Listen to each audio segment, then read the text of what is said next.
តុយសើកតុយពូជស្លឹកខ្នោតធ្វើបានវែងមែនទេការធ្វើកន្លែងឯងមួយមិនមែនជាការងាយស្រួលទេហ្មងដល់បានមួយហ្នឹងគឺវារួមទៅប្រើរយៈពេលយូរហើយការពុតឆ្អឹងអញ្ចឹងដែរបើយើងយកអាស័យស្រស់មកពុតភ្លាមបានធ្វើបាននេះគ្នាតែគាត់ថាពេលដែលវាស្រក់ទៅគឺខ្លែងចាប់ដើមហោះអត់នឹងទេហើយបើអាស័យស្ងួតយើងបិទឆ្អឹងហើយយើងខ្លឹងឲ្យស្មាហើយទៅដាក់ទៅខុសនឹងល្អហ្មងហើយយើងពុតវាត្រង់បងប្អូនហើយនេះម៉ូតនេះបាទប្លែ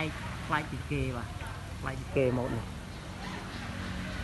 ក្បាច់កាច់មកក្រោមស្តៀងម៉ូតរបស់ប្រូស៊ីធឿន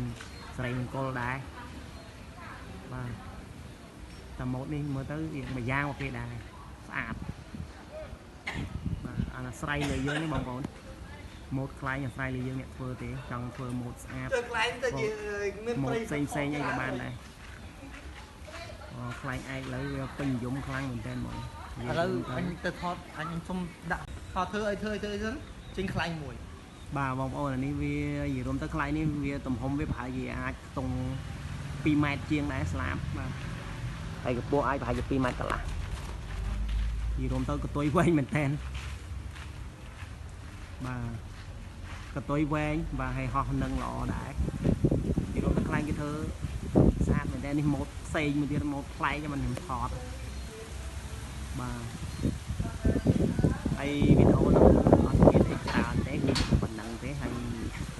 កុំភ្លេចជួយ Subscribe Channel បាទ Channel ថ្មីមួយមកនេះខ្ញុំធ្វើដាក់ Channel ថ្មី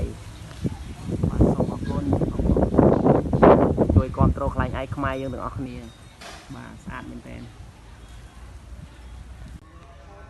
បាទហោះនឹងមែនទែនហើយកតុយវែងបាទកតុយវែងខ្លាំងមែនទែនហើយវីដេអូនេះបាទគឺថាខ្លែងខាងភូមិដីខាងលងមាសនេះបាទម៉ូតគេរៀងប្លែកមើលទៅប្លែកមែនទែនបងប្លែកពីម៉ូតផ្សេងបាទហើយអានេះខ្ញុំស៊ូមអស់ហើយបានតែប៉ុណ្្នឹងទេទូរស័ព្ទខ្ញុំស៊ូមបានតែគុណនឹង6ទេអស់ហើយដោយសារវាហោះខ្ពស់ហើយបងប្អូនស្ដាប់សលេងមកទៅជួយស្ដាប់សលេងគ្នាលឺអត់ខ្ពស់ចឹងមិនលឺទេបងប្អូនអើយខ្ពស់ពេកមិនលឺទេប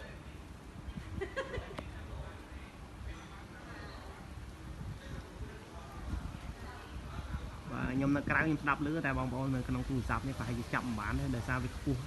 ហើយវាលឺធ្លាក់ទៅក្រោមខ្យល់ហើយយើងឈរនៅលើខ្យល់ចឹងបងប្អូន